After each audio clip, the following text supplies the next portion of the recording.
Hello guys, তোমরা কেমন আছো? আশা করি ভালো আছো। এই পড়ন্ত বিকেলে তোমাদের মাঝে হাজির হলাম নতুন একটি রেসিপি নিয়ে। আমি আসমা তোমাদের মাঝে হাজির হলাম মজাদার আলু দিয়ে তৈরি ঝাল ঝাল প্যাটিস। এই প্যাটিস কিন্তু অনেক ধরনের তৈরি করা যায়। আজকে আমি ঘরোয়া পদ্ধতিতে কিভাবে অল্প উপকরণ দিয়ে মজাদার এবং সুস্বাদু একটি দুর্দান্ত রেসিপি উপহার দিব তোমাদেরকে।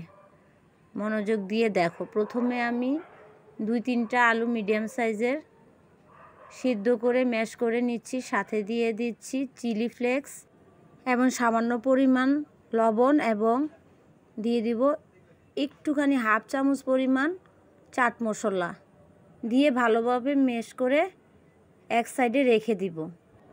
এখন আমার তৈরি হয়ে গেল ভিতরের পুর। এই পুরটা এক সাইডে রেখে আমি ডো তৈরি করব। প্যাটিস তৈরি করার ডোটা একদম ইজি। সিঙ্গারার ডো যেভাবে তৈরি করা হয় প্যাটিসের ডোটাও ঠিক ওইভাবেই তৈরি করা হয়। প্রথমে আমি নিয়ে নেব 2 কাপ পরিমাণ ময়দা।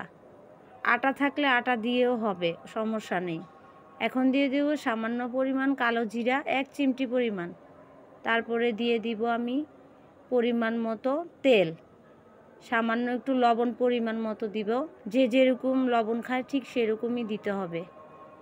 তারপরে দিয়ে দিব আমি পানি দিব অল্প অল্প করে, একেবারে সম্পূর্ণ পানি ঢেলে দিব না। তেল দিব পরিমাণ মতন, 2 টেবিল চামচ পরিমাণ তেল দিতে হবে। দিয়ে আমি ময়দাটা ভালোভাবে মেখে নিব এবং ডো তৈরি করে ফেলব। ডো তৈরি করে আমি রেস্টে রেখে দিব 10টা মিনিট। 10 মিনিট রেখে দিলে ডোটা ভিতরে সফটি ভাব চলে আসবে। আমি আস্তে আস্তে পানি দিব, পানিটা একসাথে দিব না, একটু একটু করে অল্প অল্প করে দিতে হবে। ডোটা তৈরি করে আমি রেখে দিলাম। এখন ছোট ছোট লিচি আকারে কেটে নিব, যাতে 3টার মতো পাতলা রুটি হয় ছোট আকারে। আমি ভালোভাবে ম্যাশ করে নিব এবং ভালোভাবে মুথে নিয়ে 3টা রুটি তৈরি করব। রুটি তৈরি করে পরে পাতলা পাতলা 3টারই রুটি তৈরি করার পরে পর্যায়ক্রমে একটা একটা উপরে দিয়ে 3টা রুটি আমি দিয়ে দিব।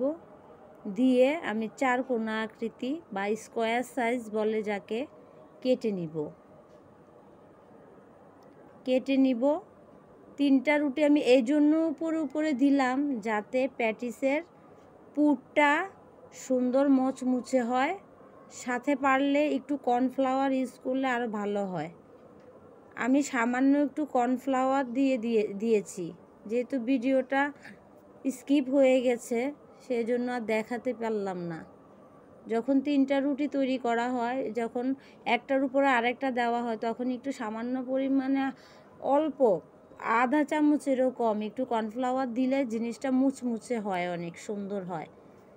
স্কোয়ার সাইজে কেটে তারপরে পুরটা দিয়ে দিব। ঠিক এভাবে আমি যেরকম করছি ঠিক ওভাবে দিয়ে দিবে বন্ধুরা। একদম ইজি, কোনো কষ্ট নাই। ঘরোয়া পদ্ধতিতে এভাবে তৈরি করা যায়। এভাবে প্যাটিস তৈরি করে বাসায় খেয়ে নিও, একদম সুস্বাদু এবং মুচমুচে হয়। কেনা প্যাটিসের থেকেও ঘরে তৈরি করা প্যাটিসটি একদম মানে কি বলবো, স্বাদ যেন মুখে লেগে থাকার মতো।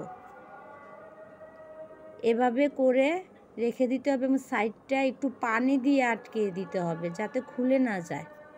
এভাবে আমি পর্যায়ক্রমে তৈরি করে ফেললাম।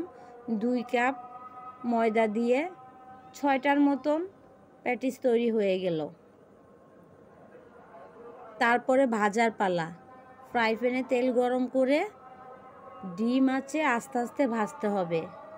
প্যাটিস বলুন সিঙ্গারা বলুন, আঁচটা প্রথমে ডিম আঁচে রাখতে হবে এবং ডুবো তেলে ভাজলে সবচেয়ে বেটার হয়। আস্তে আস্তে ভেজে নিব। যখন বাদামি বর্ণ ধারণ করবে তখন আমি উঠিয়ে ফেলব। পর্যায়ক্রমে আমি ভেজে নিলাম। দেখো কীরকম লোভনীয় লাগছে, খেতেও কিন্তু দুর্দান্ত ছিল, একদম মুচমুচে ঝাল ঝাল অসাধারণ। তোমরাও বাসায় ট্রাই করবে। ধন্যবাদ এতক্ষণ ধরে আমার ভিডিওটা দেখার জন্য। সবাই সুস্থ থাকবেন, ভালো থাকবেন। আমার সাথে থাকবেন এবং আমাকে সাপোর্ট দেওয়ার জন্য অসংখ্য ধন্যবাদ। সবার কাছে একটা রিকোয়েস্ট, সবাই সবার মা বাবার প্রতি সদয় হবেন। সারা জীবন মা বাবা থাকে না, তাদের প্রতি যত্নবান হন, তাদের প্রতি সদয় হন। অসংখ্য ধন্যবাদ এতক্ষণ ধরে আমার পাশে থাকার জন্য। আল্লাহ হাফেজ।